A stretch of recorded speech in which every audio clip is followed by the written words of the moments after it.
नमस्कार दोस्तों, स्वागत है आपका हमारे चैनल पर। दोस्तों, आज की दुनिया में डिस्ट्रैक्शंस हर तरफ हैं।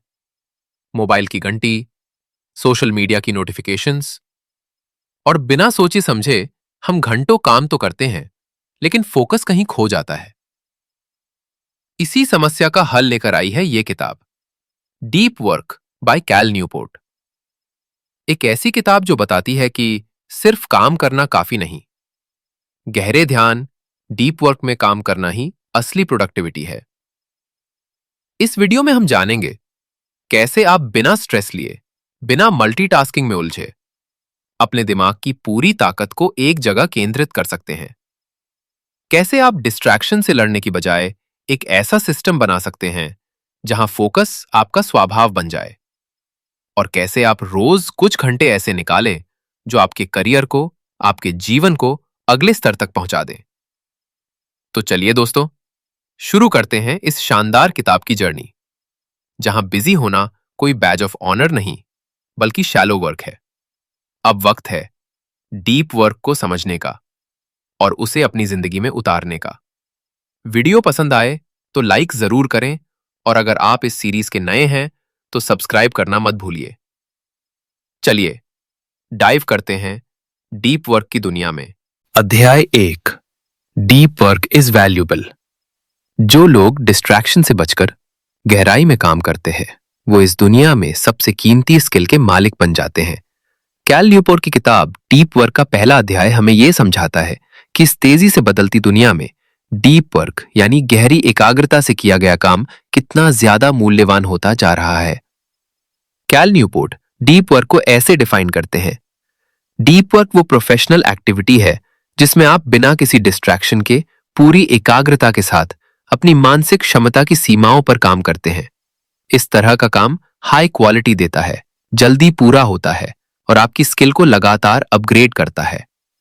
इसके विपरीत होता है शैलो वर्क, जो हल्का फुल्का, कम ध्यान वाला काम होता है, जैसे सोशल मीडिया देखना, ईमेल्स चेक करना या बार बार कॉन्टेक्स्ट बदलकर कुछ काम करते रहना।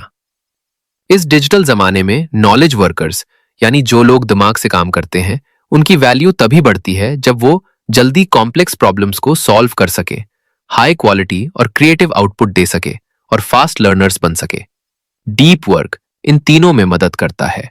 बिल गेट्स हर साल कुछ दिन अकेले एक झील किनारे कैबिन में बिताते थे, जिसे वो थिंक वीक कहते थे। उन दिनों में वो बस पढ़ते, सोचते और गहराई में जाकर माइक्रोसॉफ्ट की स्ट्रेटेजी बनाते थे। माइक्रोसॉफ्ट की कई बड़ी इनोवेशंस यही डीप थिंकिंग के समय से निकली है। अब मान लो एक स्टूडेंट राहुल, जो कॉम्पिटिटिव एग्जाम की तैयारी कर रहा है। अगर राहुल दिन भर फोन पर नोटिफिकेशंस देखता रहे, बीच बीच में इंस्टाग्राम स्क्रॉल करे और पढ़ाई के बीच कई बार ब्रेक ले, तो उसकी एफिशिएंसी बहुत कम होगी। लेकिन अगर वही राहुल हर दिन 2 से 3 घंटे एयरप्लेन मोड में डिस्ट्रैक्शन फ्री पढ़ाई करता है, तो वही समय उसे दूसरों से आगे ले जाएगा। डीप वर्क से फर्क सिर्फ टाइम में नहीं होता, फर्क इंपैक्ट में होता है।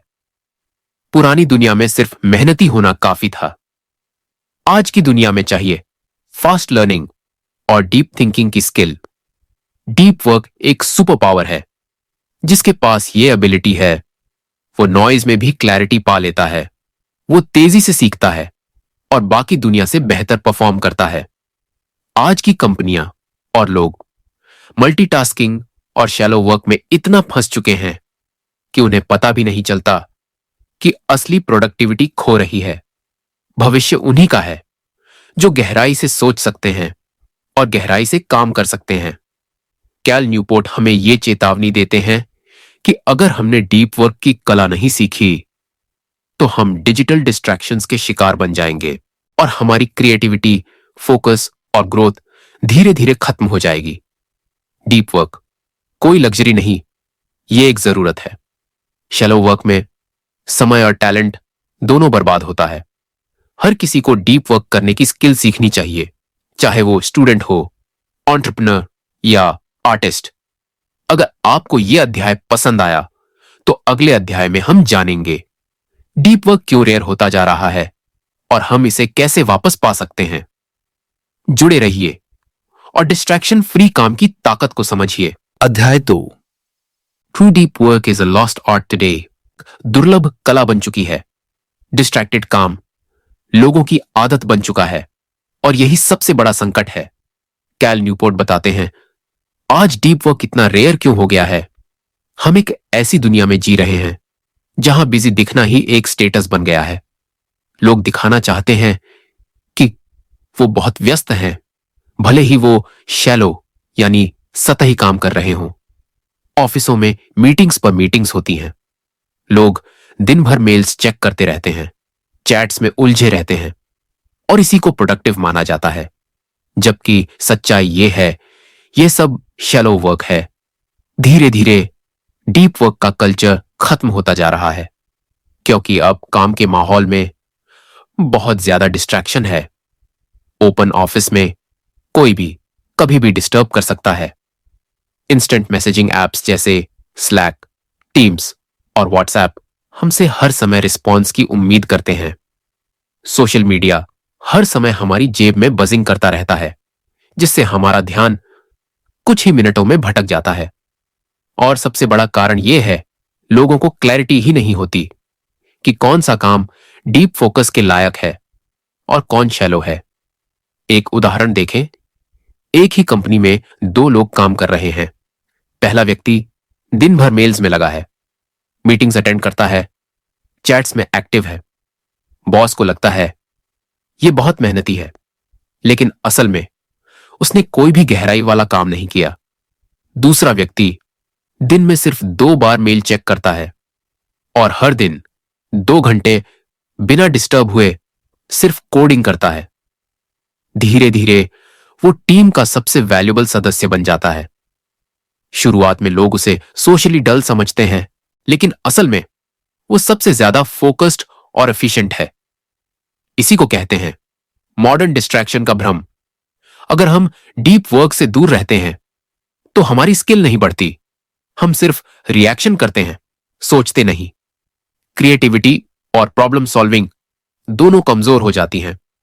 डीप वर्क के बिना हम पीछे छूट जाते हैं क्योंकि हम कुछ नया नहीं सीख रहे होते, बस पुराने तरीके से ही काम करते रहते हैं। लेकिन जो लोग डीप वर्क करना सीख लेते हैं, आने वाले समय में वही सबसे आगे निकलते हैं। अब जरूरत है कि हम डिस्ट्रैक्शन से लड़ें।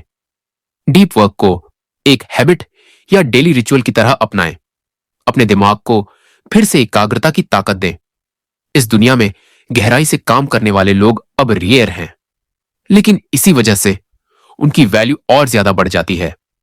अब ये आप पर है, क्या आप भी उस रेयर कैटेगरी में आना चाहेंगे जो सुपरफिशियल दुनिया से ऊपर उठकर गहराई में काम करना जानते हैं, लेकिन असल में वो सबसे ज्यादा फोकस्ड और एफिशिएंट है। इसी को कहते हैं मॉडर्न डिस्ट्रैक्शन का भ्रम। अगर हम डीप वर्क से दूर रहते हैं तो हमारी स्किल नहीं बढ़ती। हम सिर्फ रिएक्शन करते हैं, सोचते नहीं। क्रिएटिविटी और प्रॉब्लम सॉल्विंग दोनों कमजोर हो जाती हैं। डीप वर्क के बिना हम पीछे छूट जाते हैं क्योंकि हम कुछ नया नहीं सीख रहे होते, बस पुराने तरीके से ही काम करते रहते हैं। लेकिन जो लोग डीप वर्क करना सीख लेते हैं, आने वाले समय में वही सबसे आगे निकलते हैं। अब जरूरत है कि हम डिस्ट्रैक्शन से लड़ें। डीप वर्क को एक हैबिट या डेली रिचुअल की तरह अपनाएं।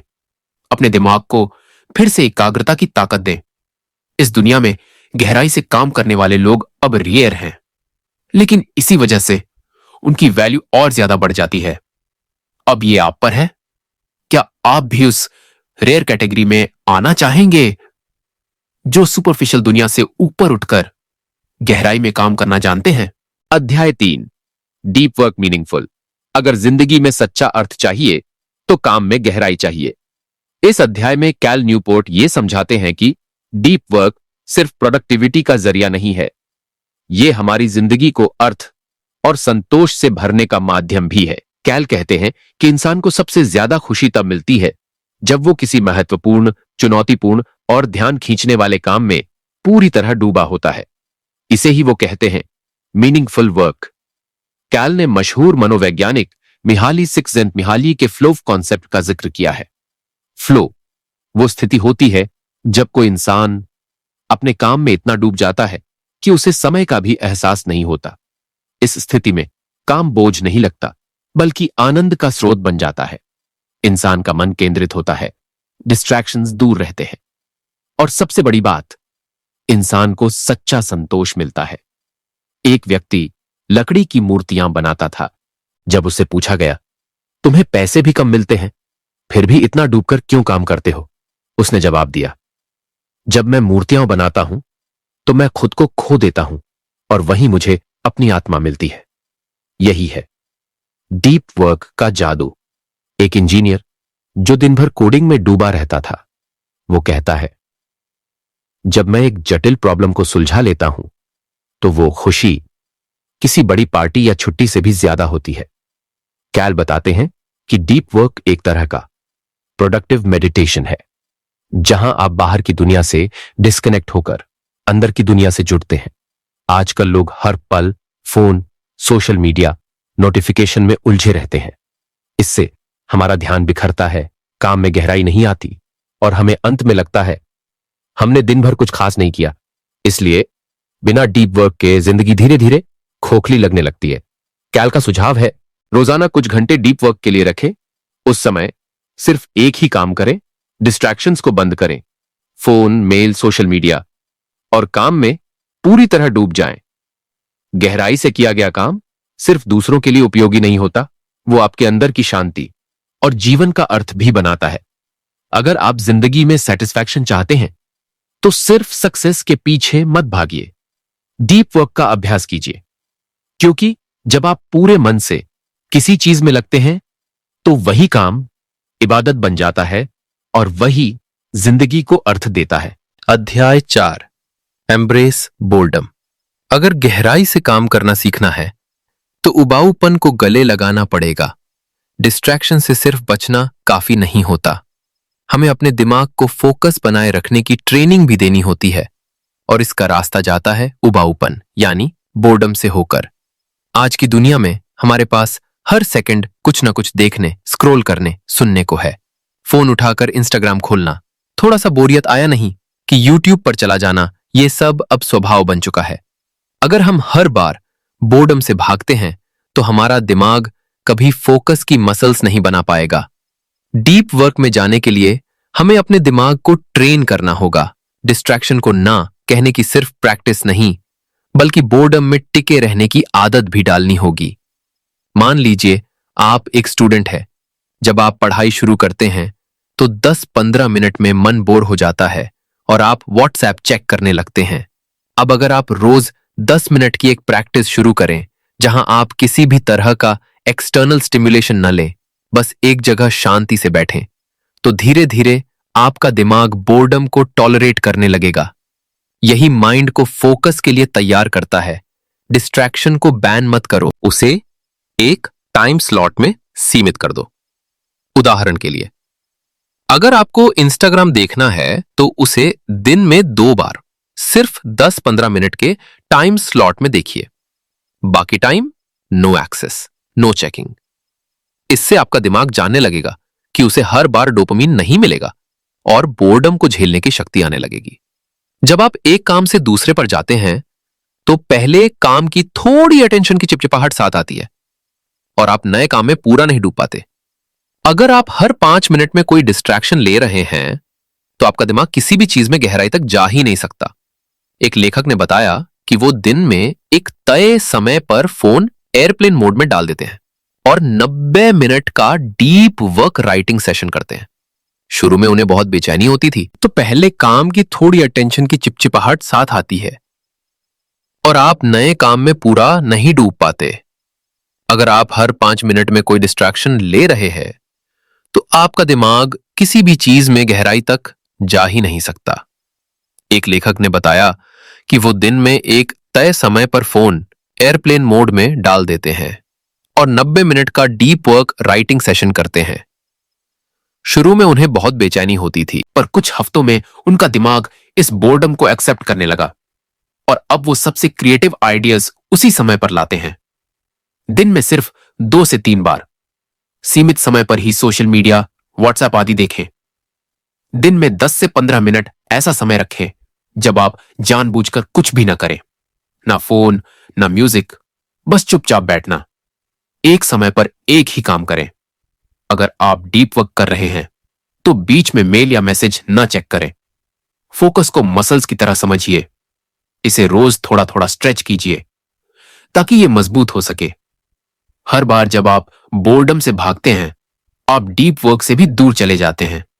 लेकिन जब आप उस बेचैनी को टिककर झेलना सीख जाते हैं, तभी असली काम, असली फोकस और असली सफलता शुरू होती है। अगर आप सच में मीनिंगफुल काम करना चाहते हैं तो बोर्डम को अपना दोस्त बनाइए। अध्याय 5, work like Teddy Roosevelt. Cal Newport इस अध्याय में बताते हैं कि कैसे हम अपनी उत्पादकता को नई ऊंचाई पर ले जा सकते हैं अगर हम तेज, फोकस्ड और इंटेंस तरीके से काम करें, जैसे अमेरिका के पूर्व राष्ट्रपति थियोडोर रूजवेल्ट करते थे।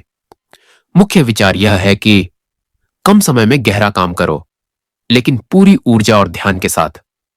इसका मतलब यह नहीं कि आप दिन भर 8 से 10 घंटे काम करें, बल्कि इसका मतलब है कि आप कम समय में बिना किसी ध्यान भटकाव के पूरा जोर लगाकर काम करें। रूजवेल्ट कॉलेज के समय पढ़ाई में बहुत लापरवाह थे, लेकिन जैसे ही परीक्षा पास आई, उन्होंने बहुत कम समय में बहुत गहराई और इंटेंसिटी से पढ़ाई की और टॉप ग्रेड लाए। उनका तरीका था, थोड़े समय के लिए काम करो, लेकिन उस दौरान सब कुछ भूल जाओ, सिर्फ काम। कैल न्यूपोर्ट कहते हैं कि हम भी ये तरीका अपनाकर बहुत ज्यादा काम बहुत कम समय में कर सकते हैं। Deep work with a fix time slot. एक छोटा सा टाइम स्लॉट तय करें, जैसे 1 या 2 घंटे का। इस समय में सिर्फ एक गहरा काम करें। फोन, व्हाट्सएप और ईमेल से पूरी तरह दूर रहें। उदाहरण, अगर आपको कोई रिपोर्ट लिखनी है तो आप 3 से 5 बजे तक का समय फिक्स करें। इस दौरान मोबाइल बंद रखें और पूरी तरह रिपोर्ट पर ध्यान दें। टाइट डेडलाइंस रखें। खुद को एक टारगेट दें, जैसे मैं ये काम 90 मिनट में पूरा करूंगा। इससे दिमाग पूरे फोकस में काम करता है। जितनी कम समय सीमा होगी, उतना ही ज्यादा फोकस बढ़ेगा।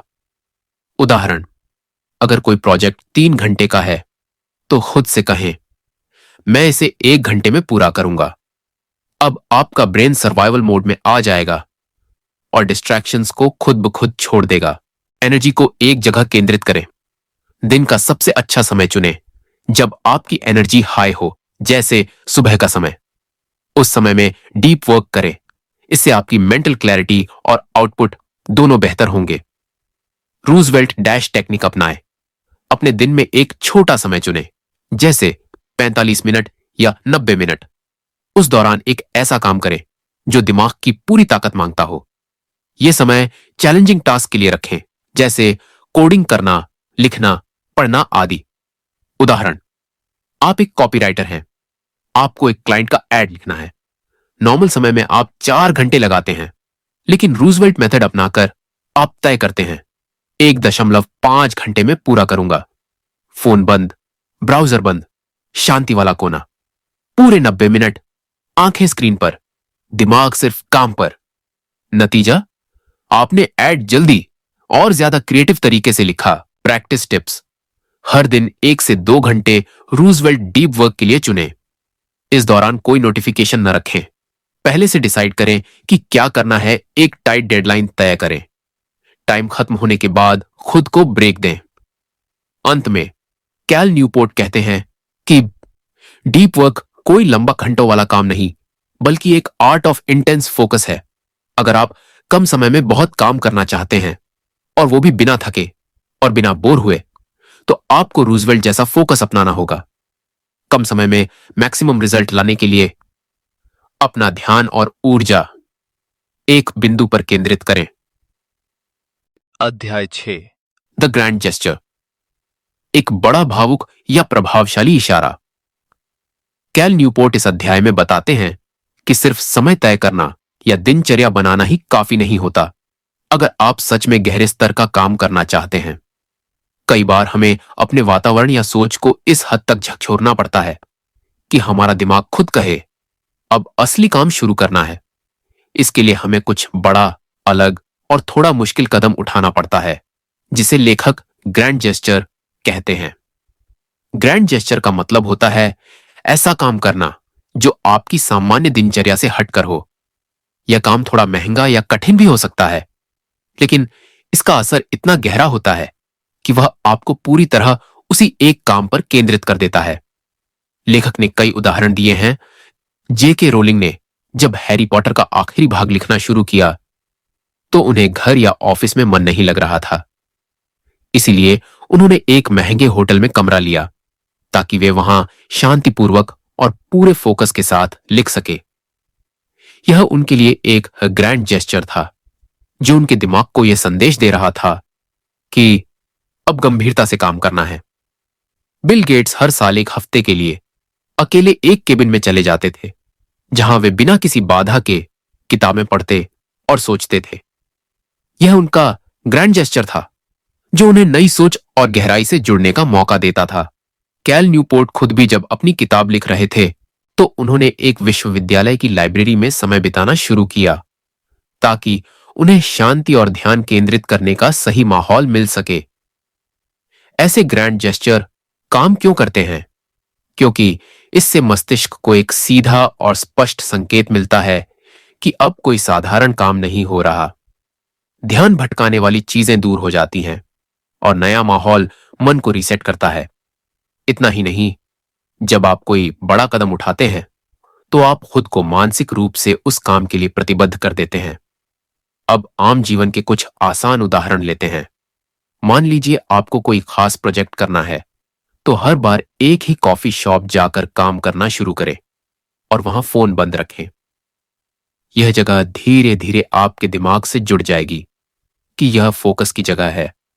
अगर आप कोई ऑनलाइन कोर्स पूरा करना चाहते हैं तो मुफ्त की बजाय थोड़ा पैसा लगाकर कोर्स खरीदें। इससे आप मन ही मन तय कर लेंगे कि अब इसे पूरा करना है।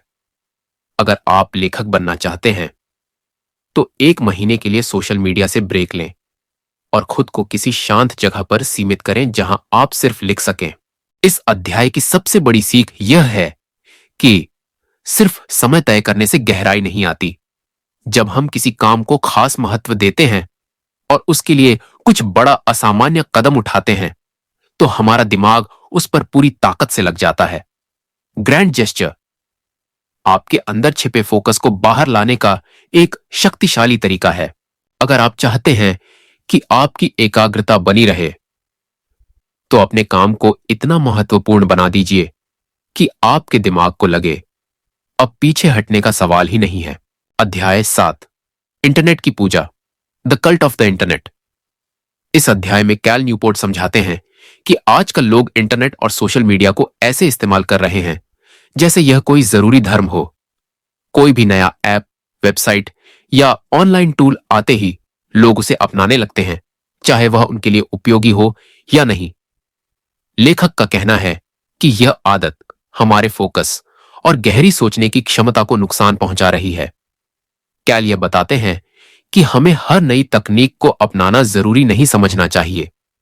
लोकप्रियता का मतलब यह नहीं होता कि वह चीज आपके लिए भी लाभदायक है। जब हम बिना सोचे समझे हर डिजिटल टूल अपनाते हैं तो हम अपने समय, ध्यान और मानसिक ऊर्जा को बांट देते हैं। उदाहरण के तौर पर, अगर एक लेखक दिन भर ट्विटर पर समय बिताता है तो वह अपने समय, ध्यान और मानसिक ऊर्जा को बांट देता है।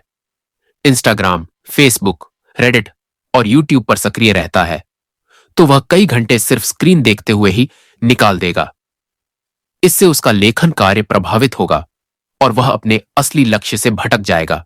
लेखक यह भी बताते हैं कि किसी टूल को अपनाने से पहले यह सोचना चाहिए, क्या वह आपके जीवन के किसी खास लक्ष्य को सच में मजबूत करता है या नहीं। सिर्फ इसीलिए किसी ऐप को इस्तेमाल मत करो कि वह थोड़ा बहुत काम आता है। अगर वह गहराई से आपके काम में मदद नहीं करता तो वह समय की बर्बादी है। उदाहरण के लिए, एक फोटोग्राफर के लिए इंस्टाग्राम जरूरी हो सकता है क्योंकि वह वहां अपने काम को दिखा सकता है और क्लाइंट पा सकता है। लेकिन एक अकाउंटेंट के लिए इंस्टाग्राम सिर्फ समय बर्बादी है। अगर वह अकाउंटेंट रोज 1 घंटा इंस्टाग्राम पर बर्बाद कर रहा है, तो उसे खुद से यह सवाल पूछना चाहिए, क्या इससे उसका काम बेहतर हो रहा है? कैल न्यूपोर्ट एक क्राफ्ट्समैन अप्रोच अपनाने की सलाह देते हैं, यानी एक कारीगर की तरह हर टूल का चुनाव करो। एक कारीगर सिर्फ उन्हीं औजारों का उपयोग करता है जो उसके काम की गुणवत्ता बढ़ाते हैं। उसी तरह हमें भी डिजिटल टूल्स का इस्तेमाल सोची समझी रणनीति के साथ करना चाहिए। अब व्यवहारिक रूप से क्या किया जा सकता है? पहला, आप लो इंफॉर्मेशन डाइट अपनाएं, यानी इंटरनेट से सिर्फ वही जानकारी लो जो आपके काम या लक्ष्य में सीधे मदद करती हो, बाकी सब हटाओ। दूसरा, टेक्नोलॉजी फास्ट करो, यानी हफ्ते में 1 दिन या कुछ घंटे अपने आप को सभी गैर जरूरी एप्स और वेबसाइट से दूर रखो। इससे आपके दिमाग को रिलैक्स मिलेगा और आप ज्यादा स्पष्ट सोच पाओगे। तीसरा, टूल ऑडिट करो। एक लिस्ट बनाओ कि आप रोज कौन कौन सी एप्स और वेबसाइट्स का उपयोग करते हो। फिर सोचो इनमें से कौन सी आपके लंबे समय के लक्ष्य में मदद कर रही है और कौन सी सिर्फ ध्यान भटका रही है। इस अध्याय का निष्कर्ष यह है कि इंटरनेट और तकनीक का इस्तेमाल सोच समझकर होना चाहिए। हर नया ऐप, प्लेटफॉर्म या ट्रेंड हमारे लिए फायदेमंद नहीं होता। डीप वर्क करने के लिए जरूरी है कि आप अपनी ऊर्जा को सिर्फ उन्हीं चीजों में लगाएं जो आपके उद्देश्य को आगे बढ़ाती हैं। इसीलिए अपने समय और ध्यान को बचाइए, जरूरी चीजों को ही अपनाइए और बाकी को छोड़ दीजिए। अध्याय 8, quit social media. Social media छोड़ो। इस अध्याय में लेखक बताते हैं कि अगर आप गहराई से सोचने और काम करने की कला विकसित करना चाहते हैं, तो आपको सोशल मीडिया जैसे ध्यान भटकाने वाले साधनों से दूर रहना होगा। वे कहते हैं कि हर तकनीक या टूल को अपनाने से पहले यह सोचें कि क्या वह आपके जीवन के महत्वपूर्ण लक्ष्यों को पूरा करने में मदद करता है। लोग अक्सर ये मानते हैं कि सोशल मीडिया फ्री है, लेकिन असल में इसकी भारी कीमत चुकानी पड़ती है।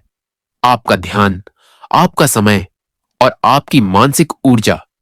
जब हम बार बार इन प्लेटफॉर्म्स पर जाते हैं, तो हम गहरी सोच और एकाग्रता की शक्ति खोने लगते हैं। एक आम गलती जो लोग करते हैं, उसे लेखक कहते हैं एनी बेनिफिट अप्रोच। इसका मतलब है कि अगर किसी टूल से थोड़ा भी लाभ होता है, तो लोग उसे जरूरी मान लेते हैं। लेकिन यह तरीका गलत है। किसी टूल को सिर्फ इसलिए रखना सही नहीं है कि उससे थोड़ा बहुत फायदा होता है। उसे तभी अपनाना चाहिए जब वह आपके प्रमुख लक्ष्यों में सीधा योगदान देता हो। उदाहरण के लिए, अगर आप एक लेखक हैं और ट्विटर पर समय बिताते हैं, लेकिन इससे आपकी किताब के लेखन में रुकावट आ रही है, तो सोचिए, क्या ट्विटर वाकई आपकी किताब पूरी करने में मदद कर रहा है? अगर नहीं, तो उसे छोड़ देना ही समझदारी होगी। लेखक सलाह देते हैं क्राफ्ट्समैन अप्रोच अपनाने की। इसका मतलब है कि हर टूल को इस आधार पर चुनें कि क्या वह आपके काम की गुणवत्ता और गहराई बढ़ा रहा है। यदि आप एक फ्रीलांसर हैं और लिंक्डइन से आपको नियमित क्लाइंट मिलते हैं, लेकिन इंस्टाग्राम सिर्फ आपका समय खा रहा है, तो आपको लिंक्डइन रखना चाहिए और इंस्टाग्राम को छोड़ देना चाहिए। कैल न्यूपोर्ट एक 30 दिन की सोशल मीडिया डिटॉक्स रणनीति भी सुझाते हैं। इसके तहत आप 30 दिन तक सभी वैकल्पिक सोशल मीडिया प्लेटफॉर्म से दूर रहें। फिर देखें कि इस दौरान आपकी लाइफ या काम में कोई वास्तविक नुकसान हुआ या नहीं। 30 दिन के बाद ही तय करें कि कौन सा टूल वाकई जरूरी है। लेखक अंत में जोर देते हैं कि डीप वर्क का मतलब है कम चीजों में ज्यादा फोकस करना। अगर आप सच में कुछ मूल्यवान, रचनात्मक और उत्कृष्ट करना चाहते हैं, तो आपको अपनी डिजिटल आदतों पर नियंत्रण पाना ही होगा। निष्कर्ष, हर डिजिटल टूल को अपनाने से पहले उसका उद्देश्य साफ होना चाहिए। किसी चीज को सिर्फ इसीलिए मत अपनाइए कि वो ट्रेंड में है। उसे तभी अपनाइए अगर वह आपके लक्ष्य को बेहतर बनाने में मदद करता है। तो दोस्तों, यही था कैल न्यूपोर्ट की किताब डीप वर्क का सार। उम्मीद है इस वीडियो से आपको समझ आया होगा कि गहरे फोकस में काम करना क्यों जरूरी है और कैसे आप डिस्ट्रैक्शन से बचकर अपनी प्रोडक्टिविटी को अगले लेवल पर ले जा सकते हैं। अगर आप सच में चाहते हैं कि आपकी मेहनत का असली रिजल्ट दिखे, तो डीप वर्क आपकी लाइफ का हिस्सा बनना ही चाहिए। अगर वीडियो पसंद आया हो तो लाइक जरूर करें। कमेंट में बताएं कि आपको सबसे अच्छी सीख क्या लगी, और ऐसे ही और भी बुक समरीज और सेल्फ ग्रोथ कंटेंट के लिए सब्सक्राइब करना ना भूलें। मिलते हैं अगले वीडियो में एक नई सोच, नई किताब और नई इंस्पिरेशन के साथ। तब तक के लिए स्टे फोकस्ड, स्टे प्रोडक्टिव